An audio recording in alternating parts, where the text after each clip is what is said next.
Olá, tudo bem? Eu sou o professor Alexandre Cavalcanti, estou aqui mais uma vez, agora para falar sobre o processo de excitação-contração do músculo esquelético. No nosso vídeo anterior, nós falamos dos principais componentes, as estruturas celulares e os componentes moleculares que são necessários para o processo de contração muscular. Falamos das miofibrilas, falamos do sarcômero, que é a unidade funcional contrátil da célula muscular, falamos do complexo proteico actina-miosina, falamos da importância de outros componentes moleculares como o próprio ATP, o íon cálcio como um componente fundamental para o desencadeamento do processo de contração muscular. E agora a gente vai falar do processo de contração propriamente dito, tá? Nesse primeiro momento, vejo como interessante nós nos apropriarmos das etapas do processo de contração muscular. Então, a priori, tudo tem o seu início com a presença do impulso nervoso. O impulso nervoso vai chegar lá no motoneurônio, neurônio somático, porção terminal, e a partir daí haverá a formação de um potencial com liberação de um neurotransmissor presente nas vesículas sinápticas, chamado de acetilcolina, que é um neurotransmissor excitatório, e esse neurotransmissor ele vai para a fenda sináptica e a partir dessa situação vai se conectar com seus receptores nicotínicos na membrana pós-sináptica. Feito isso, haverá um potencial de ação, placa motora, despolariza a célula e esse potencial, esse impulso nervoso, ele vai descer pelos túbulos T, ou seja, pelos túbulos transversos, e esse impulso que desce pelo túbulo T, ele vai sensibilizar proteínas que estão impedindo a saída de cálcio de uma organela, que é a organela que armazena o cálcio, Portanto, o cálcio ele não sai normalmente porque essas proteínas impossibilitam. No entanto, esse impulso ele faz com que essas proteínas mudem a sua conformação, são sensíveis à voltagem, e aí o cálcio ele vai ser liberado no citosol, vai ser liberado no citoplasma da célula muscular, ou seja, no sarcoplasma. A partir daí esse cálcio ele vai, por uma afinidade que tem com a troponina, mais especificamente com a troponina C, vai se conectar a ela, vai interagir com essa proteína, que normalmente se encontra no sítio de ligação, ou seja, no sítio ativo, juntamente com a tropomiosina, impossibilitando o contato da cabeça da miosina com a quitina, ou seja, impossibilitando o processo de contração muscular. No entanto, esse cálcio ele faz com que essa troponina ela se desloque, e esse deslocamento ele é feito em conjunto com a própria tropomiosina. Portanto, o caminho estará aberto aí para que a cabeça da miosina ela possa interagir com a quitina, promovendo aí deslizamento desses filamentos, do filamento de miosina, que é o filamento mais grosso, sobre o filamento de actina, e essa actina ela vai ser deslocada no sentido da linha M, que está na posição central do centrômero, do sarcômero, que é a unidade funcional do músculo, tá? Observem aqui nessa estrutura, já que nós falamos aí do retículo sarcoplasmático, que é exatamente o local onde há um armazenamento dos íons cálcio. Observem aqui que nós temos a famosa tríade representada pelo túbulo T e as cisternas que compõem o retículo sarcoplasmático, e a partir daí, ou seja, desse mecanismo que implica a passagem do impulso nervoso sensibilizando a proteína que impede a saída de cálcio, o mesmo irá deslocar troponina, tropomiosina, liberando o sítio de ligação, fazendo com que a cabeça da miosina possa fletir, ou seja, possa fazer uma flexão, arrastando a actina, que é o filamento fino, no sentido mais central do sarcômero, ok? Muito bem, vamos ver se ficou claro o que nós estamos aqui a conversar. O estímulo para a contração muscular é um impulso nervoso, né, que se dá a partir das fibras, ou seja, do nervo. Esse impulso se propaga e vai atingir o retículo sarcoplasmático, sensibilizando as proteínas que nós já conversamos. Esse cálcio vai sair do retículo sarcoplasmático para o citosol.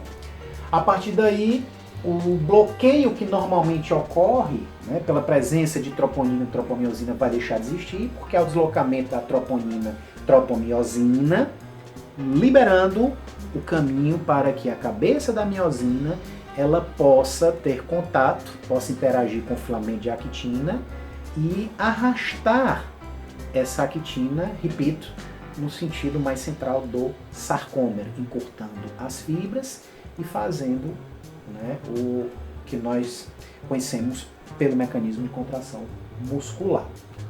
Bom, então o processo de acoplamento, excitação, contração do músculo esquelético normalmente tem no momento inicial essa condição aqui.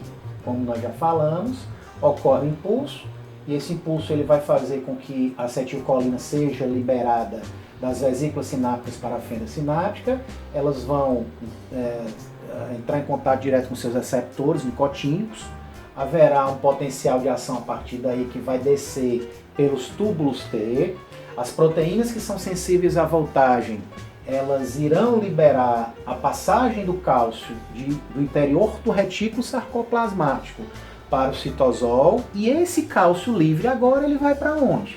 Ele vai atrás da troponina C, a qual ele tem muita afinidade. E aí essa troponina que vai interagir com o cálcio, ela vai se deslocar em conjunto com a tropomiosina, como já falamos, liberando o sítio de ligação e a cabeça da miosina ela estará em condições de fazer a sua flexão e arrastar o filamento de actina, né, para que ocorra o mecanismo de contração muscular. Mas para que ocorra essa flexão é necessário que haja disponibilidade de energia, né? Como é que se dá essa liberação de energia? Vamos já chegar lá. Essa flexão, ou seja, a partir dessa interação da miosina e actina, vai formar o que nós chamamos de pontes cruzadas, que é a teoria da catraca. A cabeça de miosina interage com a actina. Observe que aqui nós temos o ATP. Esse ATP ele está junto à cabeça da miosina e ele necessita ser hidrolisado.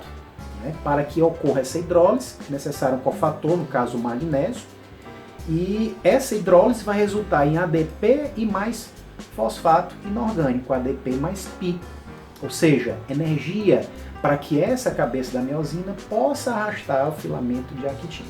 Inicialmente essa energia vai vir pelo fosfato inorgânico, num segundo momento, para complementar essa flexão e promover esse deslocamento do filamento de actina, será o ADP. Então primeiro sai o fosfato inorgânico, no segundo momento sai o ADP, e aí essa cabeça da miosina ela vai permanecer em flexão até que se forme junto à cabeça dela uma nova molécula de ATP.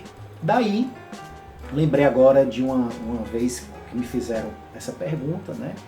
E vou socializar com vocês. Professor, por que normalmente os cadáveres naquele momento inicial eles apresentam uma certa rigidez, né? O chamado rigor mortis. Veja bem, normalmente uma pessoa quando vai a óbito, ou seja, um cadáver, ele não produz mais ATP.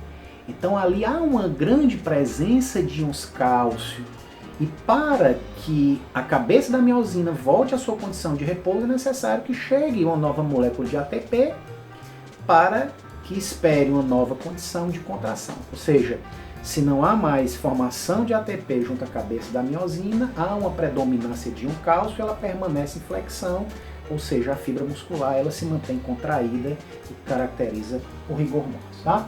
Então, ainda sobre a teoria da catraca. A cabeça da miosina, nós falamos, vai interagir com a actina. Tá?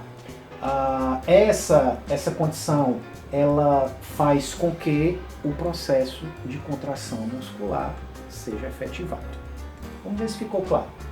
A teoria da catraca diz o seguinte: observem que após a liberação do sítio de ligação, seja o sítio ativo, a interação da cabeça da miosina com o filamento de actina, ocorre a hidrólise do ATP, liberando ADP mais π, e aí primeiro a energia vem do fosfato inorgânico, no segundo momento ADP, como eu falei, em seguida a necessidade da formação de uma nova molécula de ATP para que a cabeça da miosina retome a sua condição de repouso. No entanto, ainda há uma presença de cálcio tanto no citosol quanto junto à troponina, né, troponina C. Então, como é que esse cálcio vai ser recaptado? Ou seja, como é que esse cálcio vai voltar para o interior do retículo sarcoplasmático para que tenha a condição de retorno ao processo, ao estágio de repouso, né, do músculo, ou seja, para que ele não permaneça